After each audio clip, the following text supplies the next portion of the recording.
The Balearic Slingers, those warriors that all armies wanted to have among their ranks, men who with a stone and a wave were capable of decimating enemy units, men with such precision and strength that they were capable of sinking the Roman ships that approached their coasts. I met these men here and now.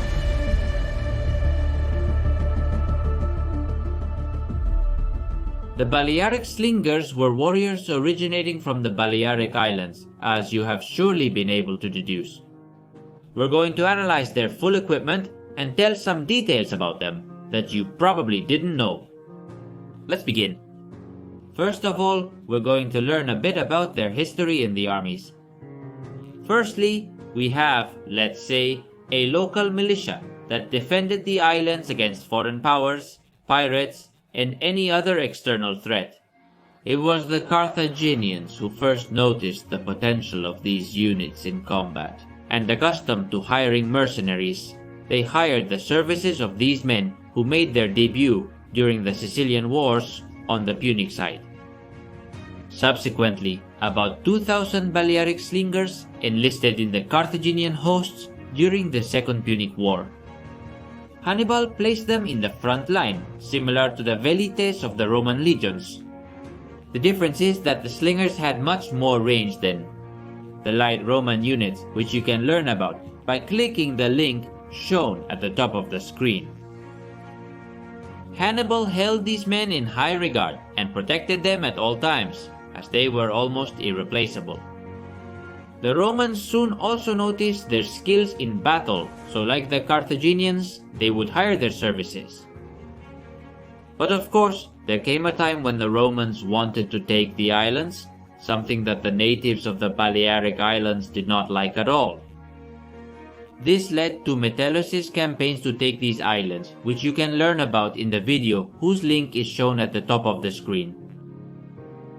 The fact is that Metellus embarked his legionaries and approached the islands with his ships, but the Balearic Slingers shot with such force that the stones broke the wooden planks of the Republican ships, causing them to take on water and ultimately sink.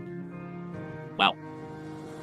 Finally, Metellus' solution was to cover his ships with hides so that the stones would be cushioned and not penetrate the wood.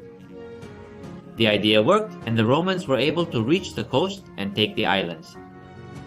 Finally, the Balearic Slingers would serve on the Roman side in various wars, such as during the Gallic Wars, led by none other than Julius Caesar himself.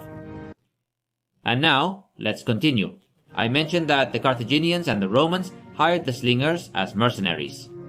But do you know how much they were paid? Did they earn the same as a legionnaire, the same as a Gallic mercenary, the same as an Onumida? I'll give you a few seconds to put what you think in the comments before I give you the answer. Okay, time's up. Well, they didn't charge money because they thought that money only brought complications and problems. The Balearic Slingers charged in kind, that is, in material goods, especially oil, wine, and most importantly, women. I have read, although I don't know to what extent this is true, that the Balearics, when there was a prisoner exchange, would agree to hand over 3 enemy prisoners for each kidnapped woman. We have already learned a bit about their history. Now we will learn about their equipment. Today I will start backwards, that is, their clothing first. And that's because it's very simple. They wore a toga tied with a belt. That's it. Well, I'll elaborate on the belt later in the video. As for their footwear, it's very likely they wore sandals, which are quite comfortable padded shoes that are still used today, although obviously an evolved version of what these men wore.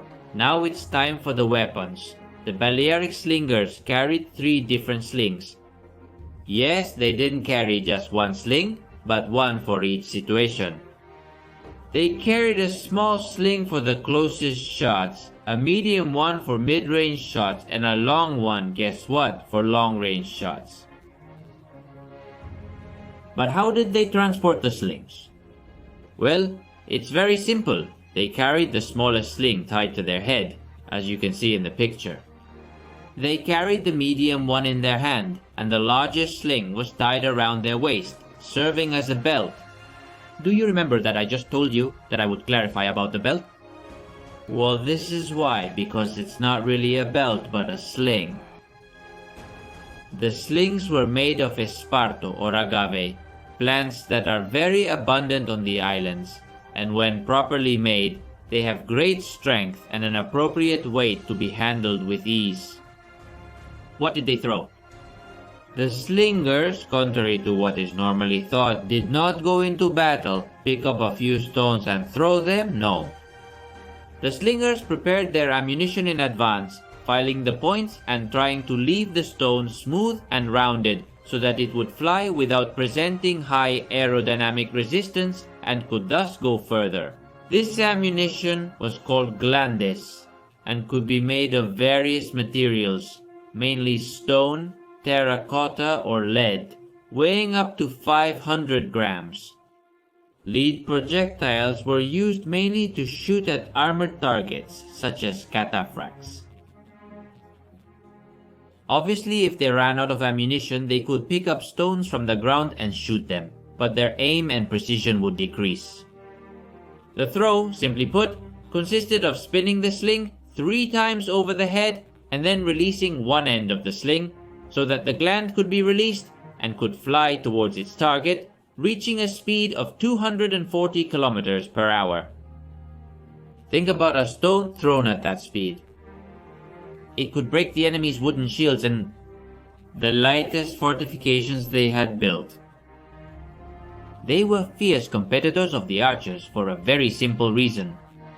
The bow was not yet developed enough for arrows to be effective against heavy units. In addition, the waves could have more range than those bows. But of course, they also have a disadvantage. Like the crossbowmen, their way of shooting is indirect fire. And what does this mean? Well, it means they shot straight at the enemy, not a straight line per se, as they calculated a bit to counteract gravity, and in the end, a small parabola was made. What I mean is that they couldn't shoot in a parabola like archers or javelin throwers, so effectively there could only be 1 or 2 lines of slingers, 3 at most.